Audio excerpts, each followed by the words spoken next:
Assalamualaikum warahmatullahi wabarakatuh. Sebelumnya, perkenalkan, nama saya Sinta Sofiatul Husnia dengan NIM 196100118. Di sini, saya akan menjelaskan mata kuliah Matematika Diskrit pada bab relasi.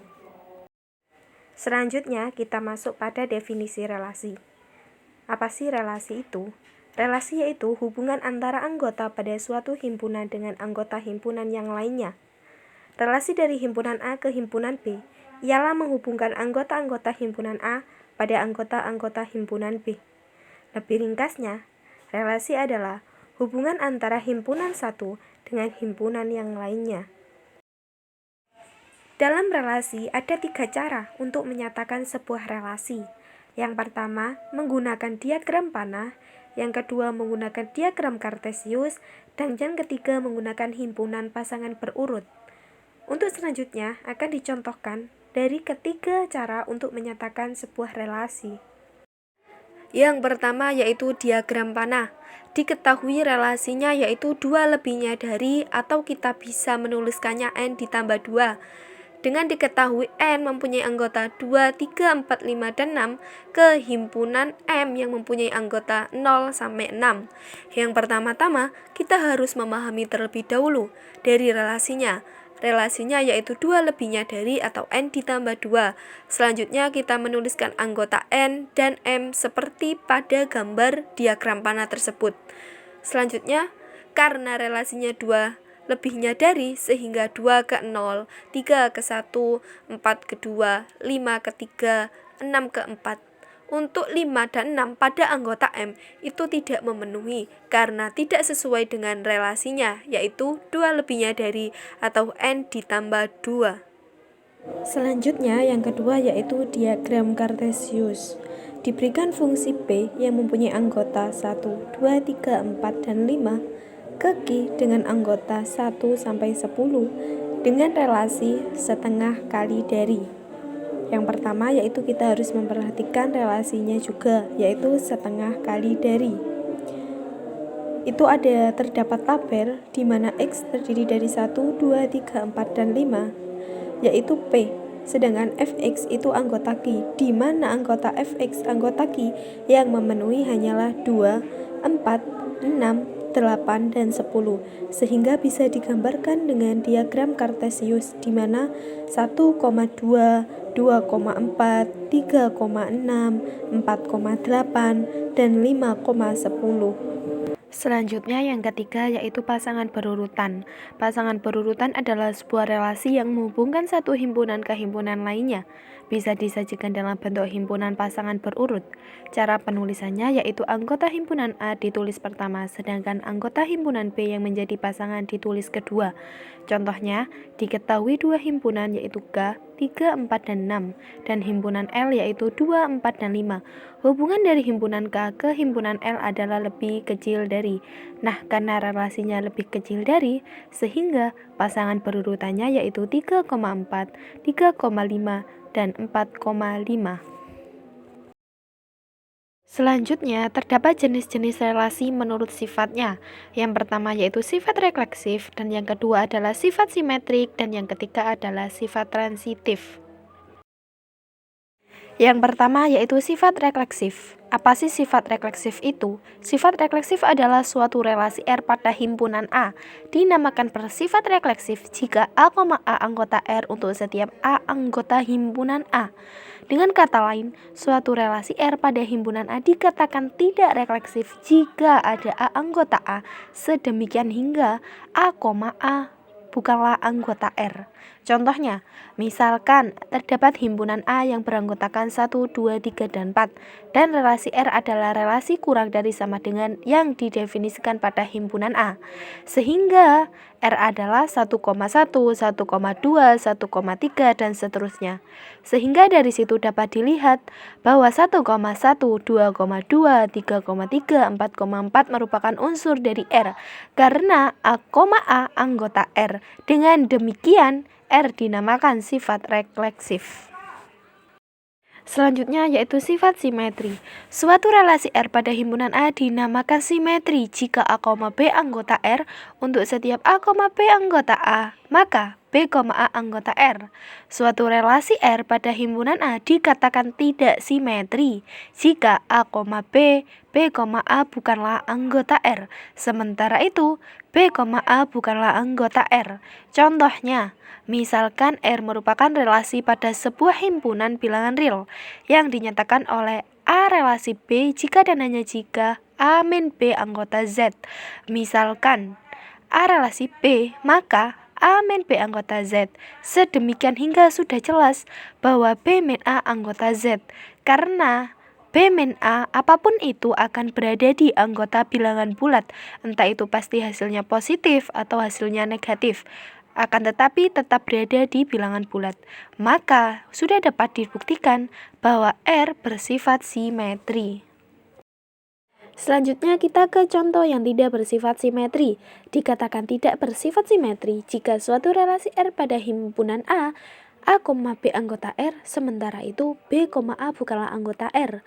Contohnya yaitu relasi habis membagi pada himpunan bilangan bulat asli N merupakan contoh relasi yang tidak bersifat simetri, karena jika A habis membagi B tidak habis membagi A, maka bukanlah bersifat simetri, kecuali jika A sama dengan B, maka itu bersifat simetri karena habis membagi, maka haruslah syaratnya yaitu A sama dengan B. Dan yang terakhir yaitu sifat transitif. Suatu relasi R pada himpunan A dinamakan transitif jika A, B anggota R dan B, C anggota R, maka A, C anggota R untuk setiap A, B, C anggota A.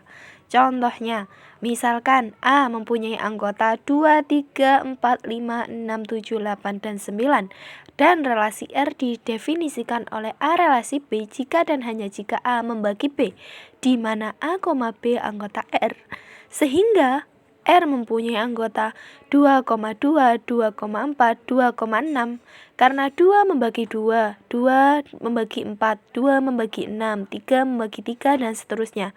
Ketika 2,4 anggota R dan 4,8 anggota R, terlihat bahwa 2,8 juga anggota R.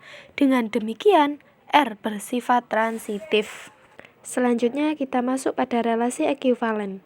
Suatu relasi ekuivalen dalam suatu himpunan R adalah relasi yang menghubungkan elemen dengan R sedemikian hingga harus bersifat refleksif, simetrik, dan transitif.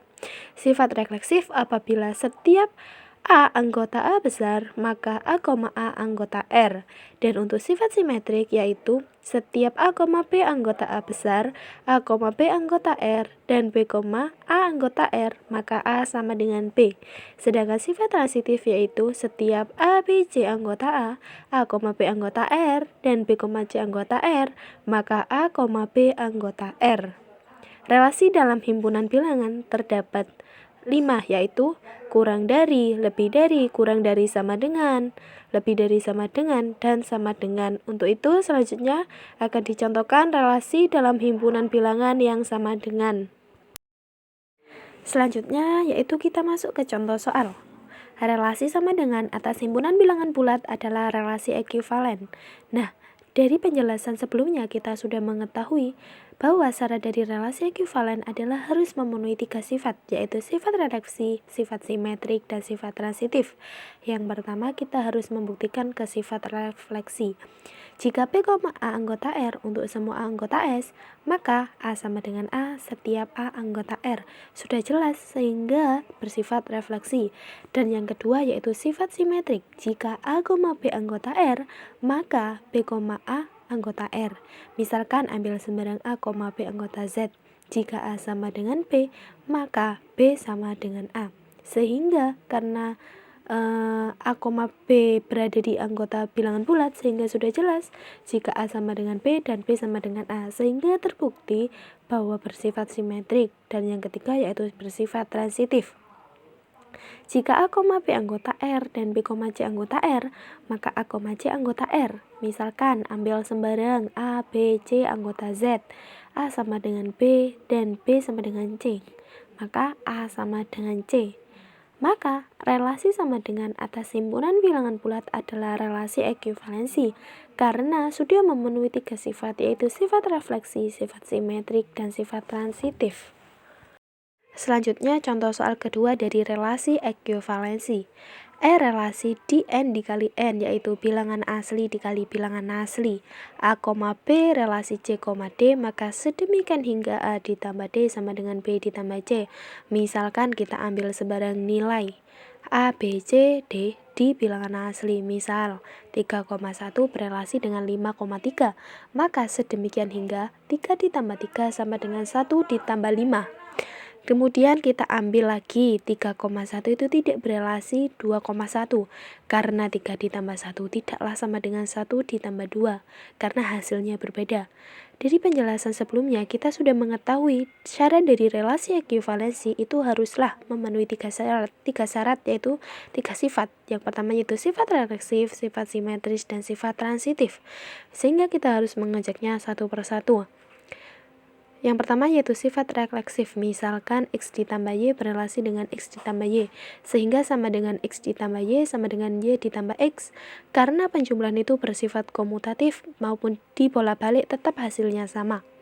Kemudian yang kedua yaitu sifat simetris, misalkan M, N berelasi dengan P, Q, demikian hingga M ditambah Q itu juga sama dengan N ditambah P dan seterusnya seperti pada gambar, sehingga dapat disimpulkan bahwa P, Q berelasi dengan M, N. Dan yang terakhir yaitu sifat transitif.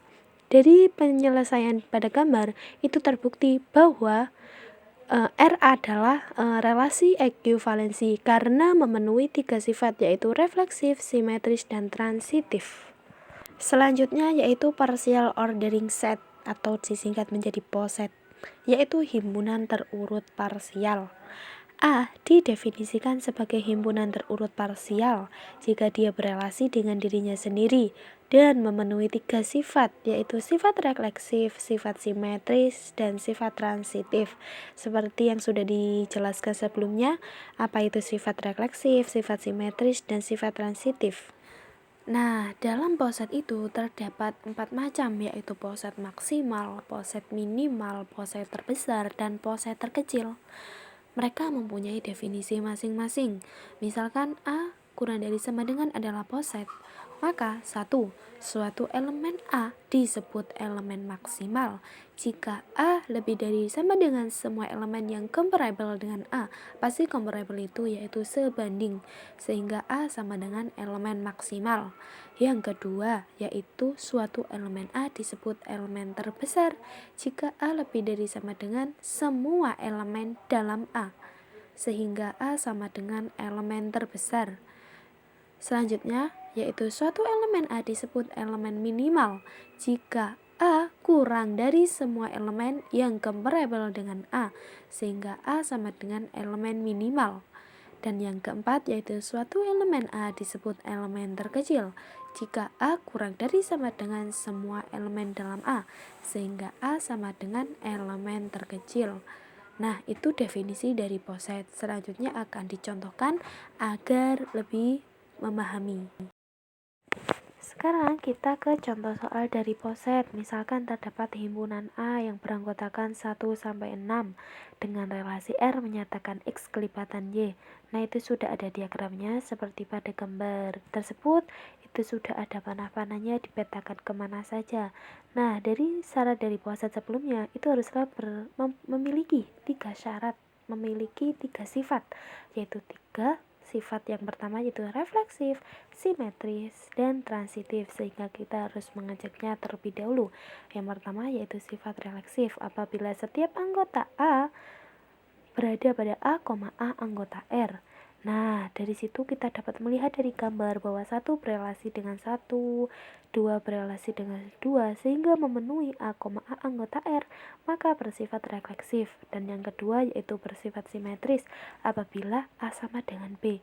Nah, dari gambar tersebut kita juga sudah melihat bahwa A sama dengan B, 1 berelasi dengan 1, 2 berelasi dengan 2, sampai 6 berelasi dengan 6. Artinya dia bersifat simetris. Dan yang ketiga yaitu bersifat transitif, apabila A, B anggota R dan B, C anggota R, maka A, B anggota R. Misalkan 2,1 berelasi dengan 1,1, maka 2,1 bersifat transitif. Dari beberapa cara di atas, maka dapat disimpulkan bahwa A dengan anggota 1,2,3,4,56 adalah poset. Nah, sekarang kita ke contoh soal yang maksimal, poset minimal, poset terbesar, dan poset terkecil. Misal, A mempunyai anggota A, B, C, D, E, F, G, H, I. Carilah elemen maksimal, minimal, terbesar, dan terkecil. Nah, di situ terdapat gambar, yaitu diagram Hash yang akan kita bahas selanjutnya. Dari situ kita dapat melihat dari penjelasan yang sudah dijelaskan sebelumnya, kita dapat menyimpulkan bahwa elemen maksimalnya dari himpunan A yaitu G, dan elemen terbesarnya yaitu G, dan elemen minimalnya yaitu C, D, dan I. Sedangkan elemen terkecilnya tidak ada, karena C bukanlah elemen terkecil, karena C kurang dari sama dengan D. Nah, setelah kita memahami dari pengertian dari poset, kita masuk ke diagram Hash. Apa sih diagram Hash itu? Diagram Hash adalah diagram yang digunakan untuk mempresentasikan poset dalam bentuk gambar reduksi transitifnya. Nah, setelah kita memahami poset, kita bisa menggambarkan diagram Hash-nya. Kita bisa mempresentasikan poset ke diagram Hash. Ada beberapa aturan dalam menggambar diagram Hash. Nah, apa saja aturannya? Kita lihat pada slide berikutnya. Nah, aturan membuat diagram Hash itu terdapat 3. Yang pertama yaitu jika A kurang dari sama dengan B dan A tidak sama dengan B, maka A terletak di bawah B. Dan yang kedua, jika A kurang dari sama dengan B dan tidak ada C anggota S sedemikian hingga, maka A kurang dari B dan B kurang dari sama dengan C, maka dari A ke B ditarik sebuah garis. Dan yang ketiga yaitu jika A kurang dari sama dengan B dan A kurang dari sama dengan C, maka B dan C terletak pada level yang sama. Nah, itu adalah aturan dalam membuat diagram Hash untuk garis-garisnya. Kita harus memperhatikan, memahami dari ketiga aturan itu. Nah, untuk memahami pengertian dari diagram Hash, kita masuk ke contoh soal. Misalkan terdapat himpunan A yang beranggotakan 1, 2, 3, 4, dan seterusnya sampai 24. Himpunan terurut oleh pembagian. Maka diagram Hash-nya adalah seperti pada gambar yang nampak di gambar. Nah, itu kita memakai 3 aturan yang sebelumnya sudah saya jelaskan tadi. Nah, dari situ kita dapat menemukan posetnya. 1 merupakan elemen terkecil dan minimal, sedangkan 24 dan 18 adalah elemen maksimal, tetapi A tidak memiliki elemen terbesar. Contoh soal yang kedua. Misalkan pada relasi poset terdapat 2, 4, 5, 10, 12, 20, 25. Gambarkan diagram Hash-nya dan tentukan elemen maksimal, elemen maksimum, tentukan elemen minimal dan elemen minimumnya. Nah, di situ terdapat gambarnya. Gambar tersebut juga memenuhi 3 syarat, 3 aturan dalam menggambar diagram Hash. Dan kita dapat membuktikan pula elemen maksimalnya yaitu 12, 20, dan 25. Sedangkan elemen minimalnya yaitu 2 dan 5, dan untuk elemen minimumnya tidak ada. Dari penjelasan saya mulai dari awal sampai akhir, saya mengambil beberapa referensi yang tertera pada slide pada gambar tersebut. Saya juga melihat beberapa YouTube untuk lebih memahami matematika diskrit pada bab relasi. Sekian presentasi dari saya. Apabila ada kesalahan terkait materi relasi, saya mohon maaf sebesar-besarnya. Wabillahi taufiq wal hidayah. Wassalamualaikum warahmatullahi wabarakatuh.